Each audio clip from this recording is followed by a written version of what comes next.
Champions ট্রফিতে তামিম ইকবাল ফিরবেন কি ফিরবেন না সেই বিষয় নিয়ে আবারও সোশ্যাল মিডিয়াতে আলোচনা।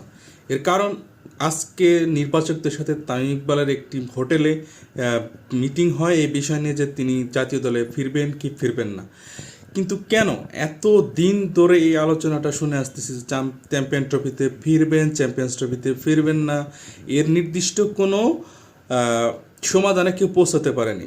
আর ক্রিকেট বোর্ডের পক্ষ থেকে মানে আমাদের যেটা ধারণা সেটা হচ্ছে যে তারা বর্তমানে বাংলাদেশের যারা টপ অর্ডার ব্যাটসম্যান আছেন, বিশেষ করে তানজিদ তামিম, লিটন দাস, সৌম্য সরকার এবং নাজমুল হোসেন শান্ত, ক্রিকেট বোর্ড তাদের উপর ভরসা রাখতে পারতেছেন না।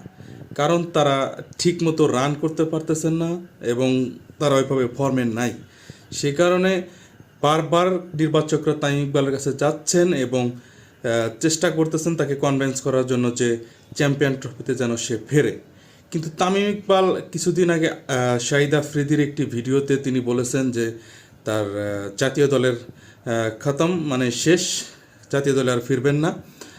আজকে তিনি আবার বলছেন যে তাকে সময় দিতে হবে, বারবার তিনি সময় নিচ্ছেন, নাটক করছেন। মানে কি ভাই, এটা একটা সমাধানে আসা উচিত, হয় তিনি ফিরবেন না হয় ফিরবেন না, দ্যাটস ইট। এখানে ঝুলিয়ে রাখার তো কিছু না। এটা ক্রিকেটের জন্য ক্ষতি, দেশের ভাবমূর্তির জন্য ক্ষতি এবং ওই ইন্ডিভিজুয়াল প্লেয়ারের জন্য ক্ষতি। সো এটার একটা সেটেলডে আসা উচিত। আপনাদের কি মতামত কমেন্টে জানিয়ে দিন।